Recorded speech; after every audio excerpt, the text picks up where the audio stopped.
Wisdom Islamic organisation എന്ന് പറയുന്ന സംഘടനയുടെ ഒരു ചെറിയ പ്രബോധകനായി, എളിയ പ്രവർത്തകനായി ശിഹാബ് അടക്കര എന്ന് പറയുന്ന ഒരാൾ വന്ന് പ്രസംഗിച്ചു. ശരി, നിങ്ങൾ എല്ലാവരും കേട്ടുവല്ലോ. ഞാൻ പറയുന്നു, അസ്സവാജിർ എന്ന് പറയുന്ന ഗ്രന്ഥത്തിൽ ഖബർ കെട്ടി പൊക്കരുത് എന്നാണ് പറഞ്ഞത്. കേട്ടോളൂ, ഞാൻ വായിച്ചു തരാം. വതജിബുൽ മുബാദറതു ലിഹദ്മിഹാ വഹദ്മിൽ കിബാബില്ലതി അലൽ ഖുബൂർ ഇദ് ഹിയ അലറു മിൻ മസ്ജിദിൽ ദിറാർ. ഖബറിന്റെ മേലെ ഉണ്ടാക്കിയ എടുപ്പുകൾ, ഖബറിന്റെ മീതെ കെട്ടിപ്പടുത്തത്, ഖബറിന്റെ മീതെ ഉണ്ടാക്കിയ കുബ്ബകൾ, ഖബറിന്റെ മീതെ എടുപ്പുണ്ടാക്കിയത് പൊളിച്ചു നീക്കൽ നിർബന്ധമാണ്. പൊളിച്ചു നീക്കൽ നിർബന്ധമാണ്. ഇത് ഹിയ അലറു മിൻ മസ്ജിദിൽ ദിറാർ. ഖബർ വിശ്വാസികൾ ഉണ്ടാക്കിയ പള്ളിയേക്കാൾ അപകടം പിടിച്ചതാണ് ഇത്. നിർത്തിയില്ല. ലി അന്നഹാ, പള്ളി ദർസിലെ കിതാബ് പറയുന്നു, കാരണം കൂടി പറഞ്ഞു തരുന്നു.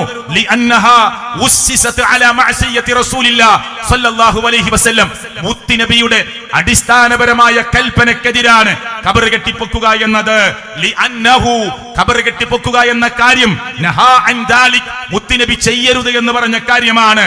വഅമറ, നബി സല്ലല്ലാഹു അലൈഹി വസല്ലം കൽപ്പിച്ചിട്ടുണ്ട് ബിഹദ്മി ഖുബ്രിൽ മുശ്രിഫ, പൊന്തി നിൽക്കുന്ന ഖബറുകളെ പൊളിക്കണമെന്നതാണ് നബിയുടെ കൽപ്പന.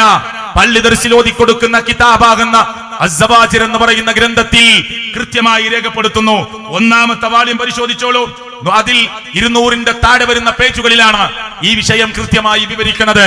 അപ്പൊ പള്ളി ദർസിൽ പഠിപ്പിക്കുന്ന കിതാബിൽ വരെ ഈ കാര്യങ്ങൾ ഖണ്ഡിതമായി പറയുന്നു. എന്നിട്ടും മുസ്ലിം ഉമ്മത്ത് എന്തുകൊണ്ടാണ് ഖബറുകൾ കെട്ടിപ്പൊക്കുന്നത്? ആ ഖബറിന്റെ പേരിൽ നേർച്ചകളും വഴിപാടുകളും നടത്തുന്നത്. ഞാൻ മലപ്പുറം ജില്ലക്കാരനാണ്. നോമ്പിന്റെ മുമ്പ് തിരൂരിൽ യാഹൂത്തങ്ങളുടെ നേർച്ച നടന്നപ്പോ ആനക്ക് മതമിളകി ഒരു മനുഷ്യനെ തുമ്പിക്കൈയിൽ ചുരുട്ടിയെടുത്ത് എറിഞ്ഞു കൊന്നു, അല്ലേ? ആ എറിഞ്ഞു കൊന്ന വീഡിയോ ഒന്ന് സെർച്ച് ചെയ്ത് നോക്കൂ നിങ്ങൾ, ആർക്കും കിട്ടുമല്ലോ. തൃശ്ശൂരിലെ ചേറ്റുവ നേർച്ച മുസ്ലിങ്ങൾ നടത്തുന്ന നേർച്ചയാണ്. ആനക്ക് മതമിളകി ഒരു മനുഷ്യനെ തുമ്പിക്കൈ കൊണ്ടെടുത്ത് അതേ നിലത്തേക്കെറിഞ്ഞ് അതിന്റെ കൊമ്പ് താഴ്ത്തി ആ മനുഷ്യനെ കൊന്നുകളയുകയാണ്. ഒന്ന് എടുത്തു നോക്കൂ നിങ്ങൾ. മതിലെടുത്ത് ചാടി ഓടുന്ന മനുഷ്യര്, പരക്കം പായുന്ന മനുഷ്യര്, അല്ലാ റബ്ബേ പടച്ചോനേ യാ അല്ലാ എന്ന് പറഞ്ഞിട്ടാ ഓടുന്നത് മനുഷ്യര്. എന്തിനാ പോയത് മനുഷ്യര്? യാഹൂത്തങ്ങളെ വിളിക്കാനാണോ? ചേറ്റുവ നേർച്ചയിലെ അവിടെ കിടക്കുന്ന മഹാരഥന്മാരെ വിളിക്കാനാണോ? അപകടമുണ്ടായപ്പോൾ എല്ലാവരും വിളിക്കുന്നത് പടച്ചോനെ അല്ലാ യാ റബ്ബി യാ അല്ലാ എന്നാണ് വിളിക്കുന്നത്, അല്ലേ സുഹൃത്തുക്കളെ?